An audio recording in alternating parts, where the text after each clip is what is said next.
नहमदु व नसल्ली अला रसूलिन नबील करीम वल्हम्दुलिल्लाहि रब्बिल आलमीन। अस्सलातु वस्सलामु अलैका या सय्यदी या रसूलल्लाह वसल्लम अलैका व आलिका व सहाबिका या सय्यदी या हबीबल्लाह। मोहतरम नाज़रीन व सामीन, अस्सलामु अलैकुम व रहमतुल्लाहि व बरकातहू। आज हम इस सिलसिले में अगली सूरत सूरह सफ का मुतालिया कर रहे हैं। मुतालिया का आगाज़ करने से पहले इब्तिदा में तिलावत कलाम पाक। औज़ु बिल्लाहि मिनश शैतानिर रजीम, बिस्मिल्लाहिर रहमानिर रहीम। सब्बाहा लिल्लाहि मा फिस समावाति व मा फिल अर्द व हुवल अज़ीज़ुल हकीम। या अय्युहल्लज़ीना आमनू लिमा तक़ूलूना मा ला तफ़अलून, कबुरा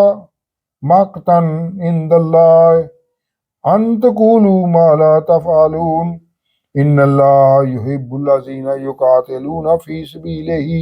सफ़्फ़न कअन्नहुम बुन्यानुम मरसूस। व इज़ क़ाल मूसा लिक़ौमिही या क़ौमि लिमा तूज़ूनानी वक़द तअलमूना अन्नी रसूलुल्लाहि इलैकुम फ़लम्मा ज़ाग़ू अज़ाग़ल्लाहु क़ुलूबहुम वल्लाहु ला यहदिल क़ौमल फ़ासिक़ीन। सदक़ल्लाहुल अज़ीम। सूरह सफ का खुलासा मुलाज़ा फरमाया। सूरह सफ मक्की व मदनी सूरतों के छठे ग्रुप की 5वीं मदनी सूरत है। इसमें 14 आयात और 2 रुकू हैं, जो 28वें पारे के 9वें रुकू से 10वें रुकू तक है। इस सूरत का बुनियादी उन्वान गुफ्तार और किरदार की मुनज़्ज़म हम आंगी है। इस सूरत में जंगी असूलों पर मरबूत साफबंदी करने और दौरान जंग की जाने वाली मनसूबाबंदी की अहमियत को मुसलमानों में उजागर किया गया है, और यही इस सूरत की वजह तस्मीह है। इस सूरत में हर एक मुसलमान को गुफ्तार और किरदार की हम आहंगी का दर्स दिया गया है। जैसे आसमान और ज़मीन में हर चीज़ अल्लाह के हुक्म की पाबंद है, इसी तरह अल्लाह मुसलमानों से चाहता है कि वो भी अल्लाह के हुक्म की पाबंदी करते हुए अपने जान और माल में से कुछ हिस्सा अल्लाह की राह में खर्च करें, और नाफरमान बनी इसराइल की रवश को तर्क करके मुसलमानों को इस रास्ते पर चलना चाहिए जो हजूर अकरम सल्लल्लाहु अलैहि वसल्लम की बेइज्जत का मकसद है, कि अल्लाह के दीन का गलबा कायम किया जाए और वो अंसार अल्लाह बने। इस सूरत में हकीकी ईमान वालों, ज़ईफ़ ईमान वालों और मुनाफिकीन को एक साथ और अलग अलग भी मुखातब करके कहा गया है कि अपने ईमान में इखलास पैदा करें और अल्लाह की राह में जिहाद करें। सूरत की इब्तिदा में कहा गया है कि गुफ्तार और किरदार में तजाद रखने वाले अल्लाह को इंतहाई नापसंद है, और अल्लाह की राह में लड़ने के लिए सीधा पलाई दीवार की तरह डट कर खड़े होने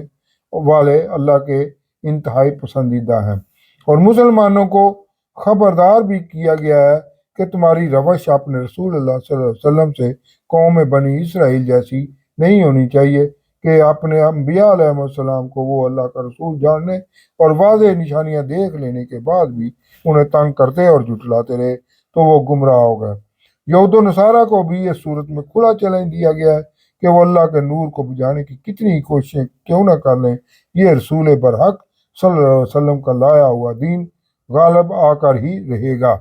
इसके बाद अहले ईमान को बताया गया है कि दुनिया और आखिरत में कामयाबी का एक ही रास्ता है कि वो अल्लाह और इसके रसूल सल्लल्लाहु अलैहि वसल्लम पर सच्चे दिल से ईमान ले आए और अल्लाह की राह में जानो माल से जिहाद करें, ताकि ना सिर्फ वो आखिरत में जन्नत के हकदार ठहरा जाएं, बल्कि दुनिया में भी ताईद व नुसरत इनके साथ हो।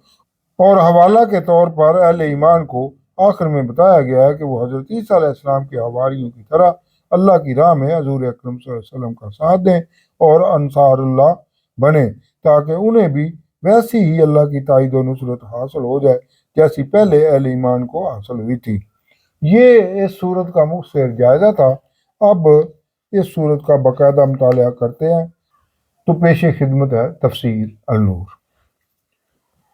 तस्बीह करती है अल्लाह की हर वो चीज़ जो आसमानों में है और जो ज़मीन में है, यानी आसमानों और ज़मीन की हर शय अल्लाह के हुक्म की ताबेदारी करती है और इसके हुक्म से किसी सूरत इनराफ नहीं कर सकती। वो गालिब हिकमत वाला है, यानी हर शय अल्लाह के रोब और दबदबे से मरहूब है। ये इसकी हिकमत ही है कि कायनात का निज़ाम बगैर किसी रुकावट और खलल के नहायत खुश सलूबी से चल रहा है।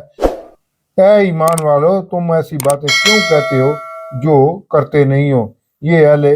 इन अहले ईमान को कहा जा रहा है जो 5 हिजरी के बाद मुसलमानों की बढ़ती हुई तादाद को देखकर नए नए मुसलमान हुए थे, जिनमें पहले मुसलमानों जैसा जज्बा जिहाद और इसार अभी पैदा नहीं हुआ था और उन्हें अभी तरबियत की ज़रूरत थी। इसलिए इन्हें गुफ्तार और किरदार में हम आंगी पैदा करने के लिए हदायत नाज़िल की गई हैं। गुफ्तार और किरदार में हम आंगी इस सूरत का बुनियादी उन्वान है। ये आयत मौजूदा दौर के मुसलमानों पर भी मुकम्मल मुंतबिक होती है, क्योंकि अब हम सब मुसलमानों में भी वैसी ही सूरत हाल पैदा हो चुकी है जो हमारे ज़वाल की एक बहुत बड़ी वजह है। दूसरी बड़ी वजह, अल्लाह को ऐसी बात पसंद नहीं जो कहो और ना करो। नौ मुस्लिम को इंतहाई सख्त लहजे में अल्लाह खबरदार कर रहा है कि अगर तुम मुसलमान हो गए हो तो कौल और फेल का तजाद ख़त्म करो और इस्लामी कदरों और रसूलों को अपने ऊपर मुकम्मल लागू कर लो। बाल्फाज दीगर इन मुसलमानों को ये कहा जा रहा है कि अल्लाह पर ईमान के बाद जहाद फी सबिलिल्लाह सबसे बड़ी नेकी है। इसमें भी दिलो जान से हिस्सा लो, वरना तुम्हारा ईमान लाना तुम्हारे लिए किसी फायदे का नहीं है। बेशक अल्लाह इनसे मोहब्बत करता है जो सफ़े बांध कर मुनज़्ज़म तरीके से अल्लाह की राह में ऐसे लड़ते हैं जैसे वो एक सी सप्लाई दीवार है। ऐसी दीवार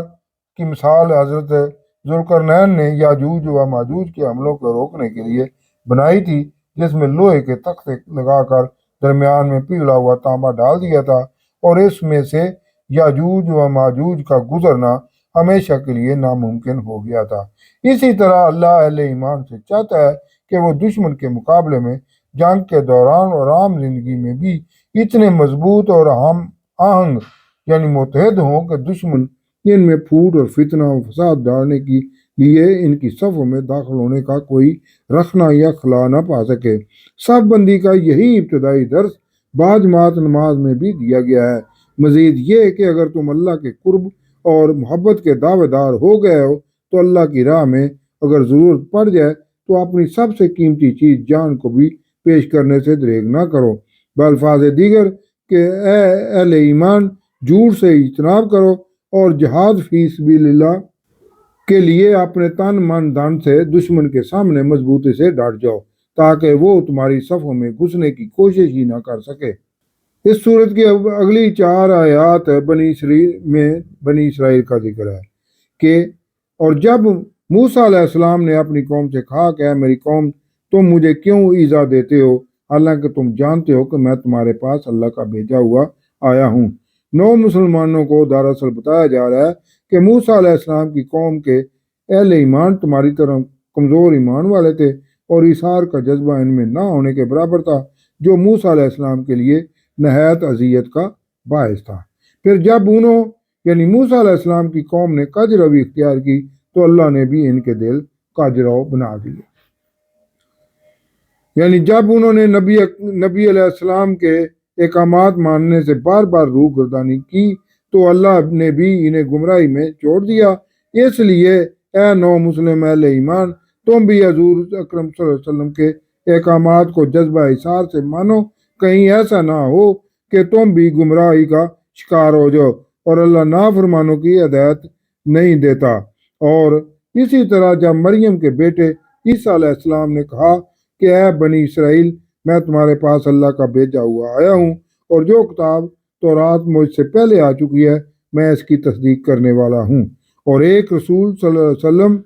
जो मेरे बाद आएंगे जिनका नाम नामी इसमें ग्रामी अहमद सल्लल्लाहु अलैहि वसल्लम होगा, मैं इनकी बिशारत सुनाने वाला हूँ। यानी बनी इसराइल को आखिरी नबी सल्लल्लाहु अलैहि वसल्लम की बिशारत दे दी गई थी। इससे पहले 2 उलुल अज़्म रसूल अलैहिस्सलाम इन पर मबूस किए जा चुके थे। फिर जब वो ईसा अलैहिस्सलाम इनके पास खुली निशानियां लेकर आए तो उन्होंने कहा कि ये तो खुला जादू है। यानी बनी इसराइल ने हजरत ईसा अलैहिस्सलाम की वाज़ेह निशानियों को भी जुटला दिया और इससे बढ़कर जालिम कौन होगा जो अल्लाह पर झूठ बांधे जबकि इसे इस्लाम की तरफ बुलाया जाए और अल्लाह जालिमों को हदायत नहीं देता। यानी हजरत ईसा अलैहिस्सलाम इनकी लाई हुई निशानियों को جٹلانے کی وجہ سے بھی بنی اسرائیل ہدایت نہ پا سکے، اور عیسیٰ علیہ السلام کے خلاف مختلف سازشوں کا شکار ہو کر وہ اللہ کی طرف سے ظالم ٹھہرائے گئے، اور اب بھی وہ بنی اسرائیل چاہتے ہیں کہ اللہ کے نور کو منہ سے پھونک مار کر بجھا دیں، یعنی اہل ایمان کے سامنے آ کر مقابلہ کرنے کی تو تم میں ہے یہودیوں ہمت نہیں ہے، اور خیال کرتے ہو کہ یہ دین حق تمہاری سازشوں سے ختم ہو جائے گا، اور جب کہ اللہ نے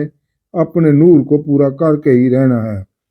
یعنی حضور اکرم صلی اللہ علیہ وسلم کا لایا ہوا دین برحق ہے، اور اب اسے ہی تمام ادیان پر غالب آنا ہے، چاہے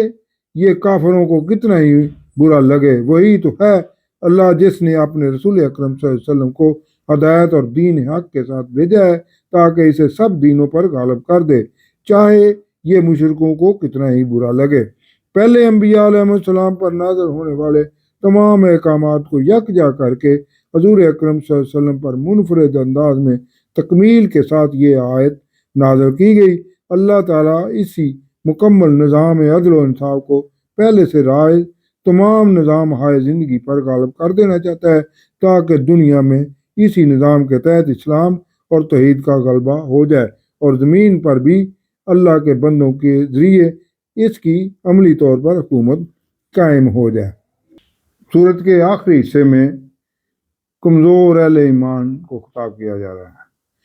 کہ اے کمزور ایمان والو، کیا میں تمہیں ایسی تجارت بتا دوں جو تمہیں دردناک عذاب سے نجات دلا دے؟ وہ یہ ہے کہ تم اللہ پر اور اس کے رسول پر ایمان لاؤ اور اللہ کی راہ میں اپنے مال اور جان سے جہاد کرو، یہ تمہارے لیے بہتر ہے اگر تم جانتے ہو،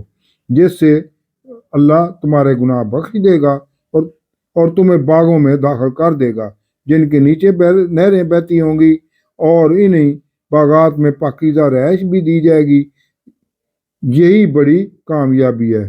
اور تمہیں باغوں میں داخل کر دے گا جن کے نیچے نہریں بہتی ہوں گی،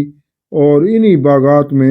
پاکیزہ رہائش بھی دی جائے گی، یہی بڑی کامیابی ہے، اور ایک اور بھی تمہیں عطا کی جائے گی جو تمہیں پیاری ہے، یہ کہ اللہ کی طرف سے دنیا میں مدد اور قریبی فتح بھی ہوگی، اور آپ صلی اللہ علیہ وسلم اہل ایمان کو اس کی بشارت دے دیں کہ اللہ کی تائید و نصرت آنے والی ہے، کہ کفار پر جلد ہی فتح مکہ نصیب ہوگی اور ہر طرف دین کا غلبہ ہو جائے گا۔ اے ایمان والو، تم اللہ کے مددگار بن جاؤ، یعنی حق کے غلبے کے لیے متحد ہو کر تیار ہو جاؤ، اور آپ صلی اللہ علیہ وسلم کے مددگاروں میں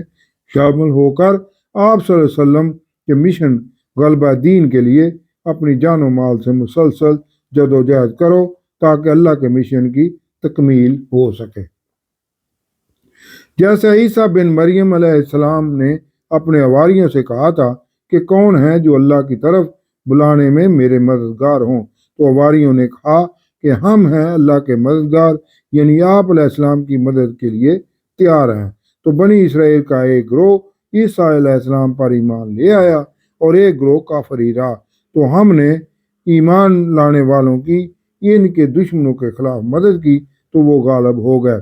جبکہ یہودی مغلوب ہوئے، لیکن عیسیٰ علیہ السلام کے پیروکاروں کو 300 سال سے زیادہ مشکل حالات کا سامنا کرنا پڑا۔ اصل میں کمزور ایمان والوں کو تاکید کی جا رہی ہے کہ اگر تمہارے دلوں میں ایمان کا نور آ گیا ہے تو عملی طور پر بھی دین کے لیے مسلسل جد و جہد کرتے رہو، چاہے تمہیں کتنے ہی مشکل حالات کا سامنا کرنا پڑے، اور اگر تم نے ایسا کیا تو اللہ کی مدد تمہیں ملتی رہے گی، جس سے نہ صرف تمہاری دنیا میں حکمرانی ہوگی بلکہ آخرت میں بھی تمہاری جنتوں میں عزت افزائی کی جائے گی۔ صدق اللہ العظیم۔